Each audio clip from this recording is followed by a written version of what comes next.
Assalamualaikum warahmatullahi wabarakatuh. Perkenalkan, nama saya Badriah Nurul Hidayati, NIM E2019-3109 dari kelas AKS 3. Di sini saya akan memenuhi tugas dari mata kuliah Ilmu Al-Quran dan Hadis.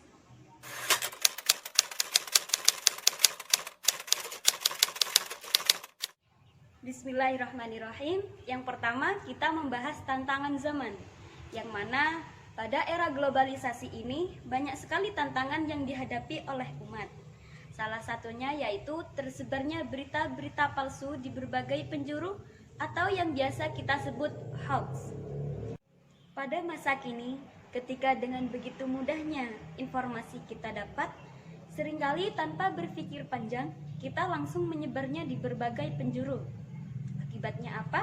Muncullah kerusakan, seperti kekacauan, provokasi, fitnah dalam agama, atau kebingungan di tengah-tengah masyarakat, serta ketakutan masyarakat akibat berita palsu tersebut. Entah itu berhubungan dengan sikap fanatik agama. Dalam sebuah contoh kasus misalnya, berita yang sempat viral kemarin, tersebarnya berita-berita tersebut, kita mengetahui bahwa kiamat akan terjadi pada tanggal 15 Ramadan 1441 Hijriah. Padahal Nabi saja tidak tahu kapan terjadinya hari kiamat. Hanya saja beliau memberitahu kita tanda-tanda akan terjadinya hari kiamat. Selain penjelasan dari Nabi, Allah juga menjawab dalam firman-Nya Al-Quran surah An-Nur ayat 19 yang berbunyi, Innalladzina yuhibbuna an tasyi'ul fahishatu fil ladzina amanu lahum 'adzabun alim fid dunya wal akhirah wallahu ya'lamun wa antum la ta'lamun. Yang artinya, sesungguhnya orang yang ingin perbuatan keji itu atau berita palsu tersebar di kalangan orang-orang yang beriman, maka ia akan mendapatkan azab yang pedih di dunia maupun di akhirat. Allah Maha mengetahui, sedang kamu tidak mengetahui. Demikianlah Al-Quran mampu menjawab tantangan zaman. Sampai kapanpun, Al-Quran akan tetap menjadi landasan bagi orang-orang yang beriman.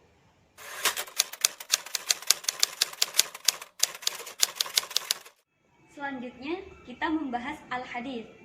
Dari berbagai fungsi, Al-Hadis juga sebagai penjelas dari Al-Quran. Dalam sebuah contoh kasus misalnya, Nabi Muhammad SAW pernah menangkap basah seseorang yang hendak mencuri.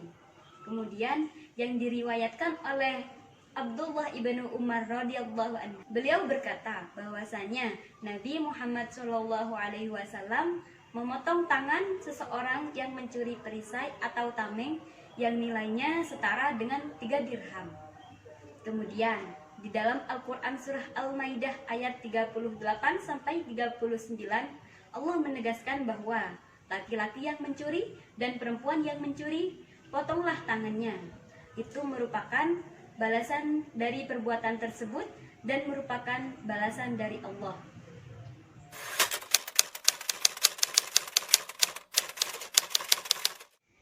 Memang benar Al-Quran dan hadis mampu menjawab semua permasalahan dan tantangan. Akan tetapi, kita tidak boleh menghilangkan sumber-sumber yang lain. Kita juga perlu meninjau pada ijma' dan qiyas, seperti halnya narkoba atau minuman keras. Di dalam Al-Quran tidak dijelaskan bahwa kedua barang tersebut haram. Sesuai dengan kesepakatan ulama, barang tersebut diharamkan karena ilatnya sama dengan khamr. Itulah fungsi dari ijma' dan qiyas. Dalam Islam, kita diajarkan untuk hidup bersih dan sehat sejak dahulu, bukan hanya pada saat terjadi wabah seperti yang terjadi pada saat ini. Islam mengajarkan kita untuk bertaharah. Islam juga mempunyai slogan An-nadhafatu minal iman. Kebersihan itu adalah sebagian dari iman. Karena ketika hendak melakukan sesuatu, kita harus bersih dan suci. Apalagi ketika akan melakukan ibadah. Inilah salah satu ikhtiar atau solusi yang ditawarkan oleh Islam dalam menyikapi wabah. Selain itu, Islam juga mengajarkan kita untuk berserah diri kepada Allah, bertawakal, lebih mendekatkan diri kepadanya, seraya berdoa agar kita dijauhkan dari penyakit atau wabah seperti yang terjadi pada saat ini.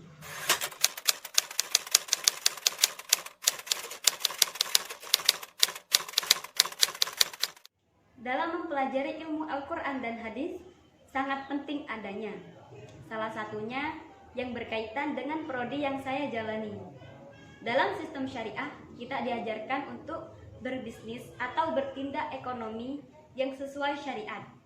Karena dalam hal ini, Allah telah menjelaskan dalam firman-Nya, surah Al-Baqarah ayat 275, wa ahallallahu al-bai'a wa harramar riba.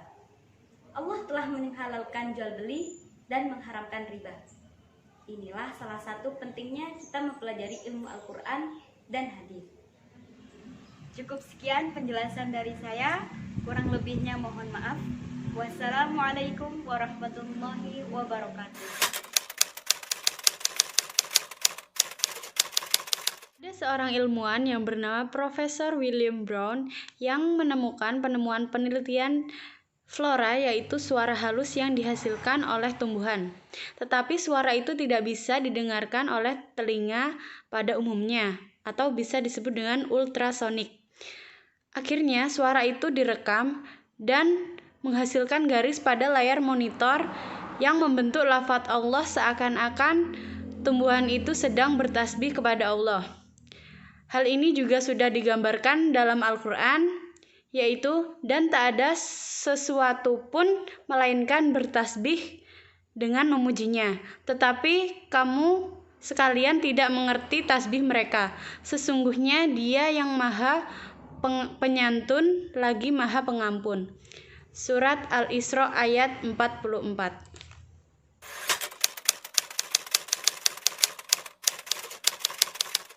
Contoh kasus hadis yang memperjelas isi Al-Quran yaitu hadis dari Imam Bukhari yang terkait perintah wudhu, yang hadisnya berisi tentang Rasulullah SAW bersabda, tidak diterima salat seseorang yang berhadas sampai ia berwudhu. Hadis riwayat Bukhari dan Abu Hurairah.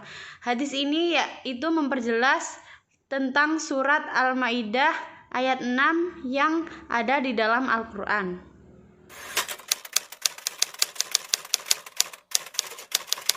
Menurut saya tentang orang yang mengatakan semua permasalahan akan dikembalikan atau harus dikembalikan kepada Al-Quran dan hadis, itu saya kurang setuju, karena kita juga mempunyai ilmu pengetahuan, kita juga bisa melihat keadaan sekitar, lingkungan kita, sosial kita.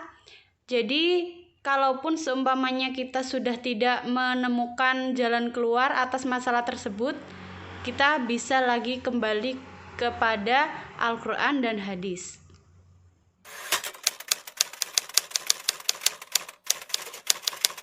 Kita sebagai seorang muslim menghadapi atau menyikapi tentang wabah COVID-19 ini ialah tetap berikhtiar, berdoa, menaati peraturan pemerintah, karena di balik bencana pasti ada hikmahnya. Kemudian jika Allah sudah berkehendak memberikan kita sebuah bencana seperti wabah COVID-19 ini, maka terjadi. Begitu juga sebaliknya. Jadi tergantung pada pribadi masing-masing orang bagaimana menyikapi dan bertindak.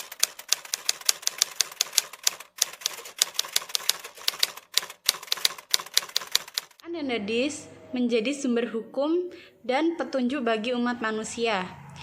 Dalam hal ini bukan hanya di bidang keagamaan saja, tapi juga dalam bidang politik, sosial, dan juga bidang ekonomi. Dalam bidang ekonomi, ekonomi Islam memposisikan Al-Quran dan hadis sebagai dasar hukum yang memiliki rambu-rambu halal dan haram. Seperti contoh melarang perjudian, bunga, penipuan, menimbun, dan lain sebagainya.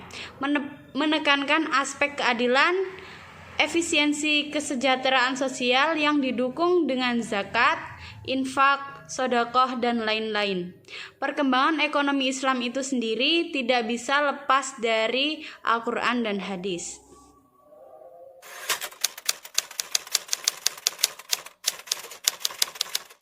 Zaman modern, manusia telah dititipkan sedikit ilmu Allah untuk digunakan dalam mengelola semesta kehidupan di muka bumi, sehingga temuan-temuan ilmu pengetahuan dan teknologi di zaman modern saat ini seharusnya adalah digunakan untuk beribadah kepada Allah, digunakan untuk bertasbih mengagungkan Allah di alam semesta kehidupan. Ketekunan manusia modern mengkaji Al-Quran firman Allah yang diturunkan oleh Allah kepada Rasulullah, dan juga ketekunan manusia mempelajari ilmu pengetahuan dan teknologi yang telah Allah ilhamkan kepada manusia-manusia berotak cerdas. Semuanya itu adalah digunakan untuk kesejahteraan, kebahagiaan, untuk membangun keadilan dalam kehidupan di dunia ini untuk menuju alam berikutnya. Dan semua hal tersebut digunakan untuk beribadah, bersujud kepada Allah, Tuhan semesta alam. Kehebatan ilmu Allah yang sedikit Allah cicipkan kepada kehidupan umat manusia di dunia ini seharusnya semakin memperkuat kemauan manusia untuk selalu dekat kepada Allah, sehingga sejak di dunia hingga nantinya mereka semua akan selalu dekat kepada Allah, baik di alam kubur dan di alam akhirat. Dan tentu tujuan akhir adalah bisa berbahagia di sisi Allah di surga kelak di akhirat.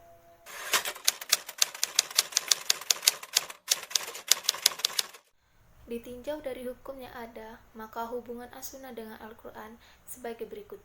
1. As-sunnah berfungsi sebagai penguat hukum yang sudah ada di dalam Al-Quran. Dengan demikian, hukum tersebut mempunyai dua sumber dan terdapat pula dua dalil, yaitu dalil-dalil yang tersebut di dalam Al-Quran dan dalil penguat yang datang dari Rasulullah SAW. Berdasarkan hukum-hukum tersebut, banyak kita dapati perintah dan larangan. Ada perintah mentauhidkan Allah, berbuat baik kepada orang tua, mendirikan sholat, membayar zakat, berpuasa di bulan Ramadan, ibadah haji ke Baitullah, dan di samping itu dilarang menyekutukan Allah, menyakiti kedua orang tua, serta banyak lagi yang lainnya. Yang kedua, terkadang as-sunnah itu berfungsi sebagai penafsir atau pemerinci hal-hal yang disebut secara mujmal dalam Al-Quran, atau memberikan takyid atau memberikan tasyih dari ayat-ayat Al-Quran yang mutlak dan umum. Karena tafsir, takyid dan tasyih yang datang dari as-sunnah itu memberi penjelasan kepada makna yang dimaksud di dalam Al-Quran. Dalam hal ini Allah telah memberi wewenang kepada Rasulullah SAW untuk memberikan penjelasan terhadap nas-nas Al-Quran.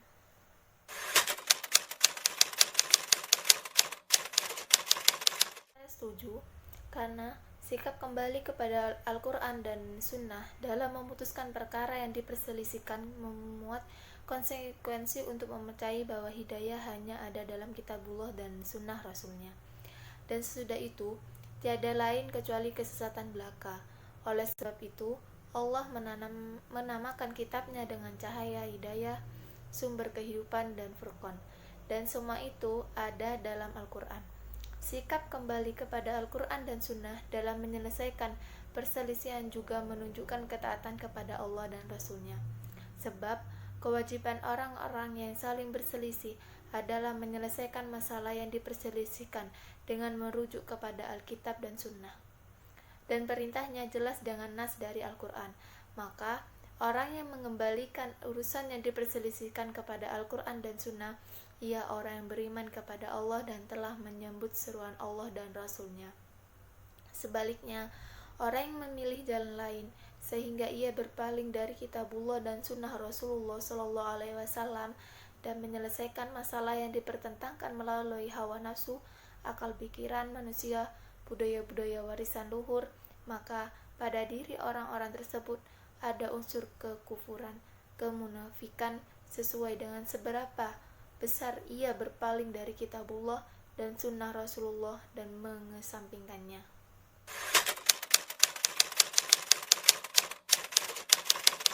Dalam menyikapi wabah penyakit, Islam memberikan panduan untuk menghadapinya dengan 3 pendekatan, yakni akidah, fikih, dan adab.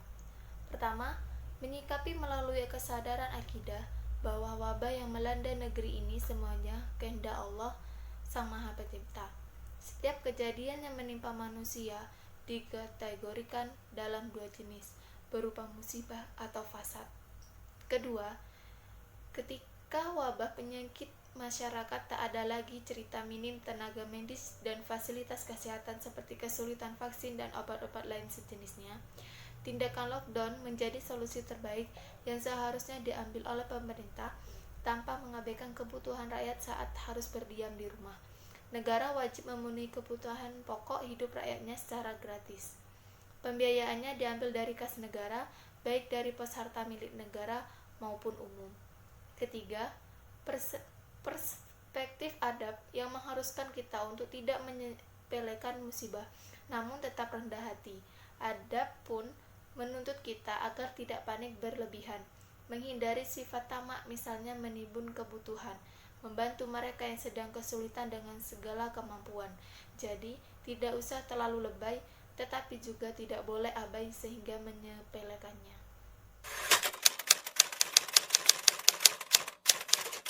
Dalam Al-Quran, ada beberapa ayat yang bisa dibahas dalam praktik akuntansi, seperti surah Al-Baqarah ayat 282.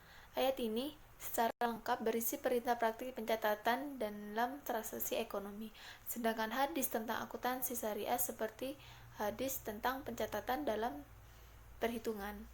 Rasulullah bersabda, "Hitunglah diri kalian sebelum kalian dihisab, timbanglah diri kalian sebelum ditimbang.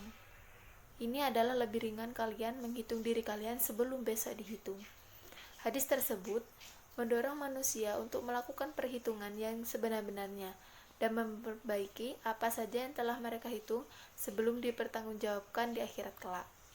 Al-Quran dan As-Sunnah sebagai sumber hukum Islam yang abadi menjadi petunjuk bagi umat manusia, bukan hanya tuntunan dalam bidang keagamaan saja, namun menjelaskan juga dalam bidang sosial, politik, dan semua aspek kehidupan termasuk dalam bidang ekonomi.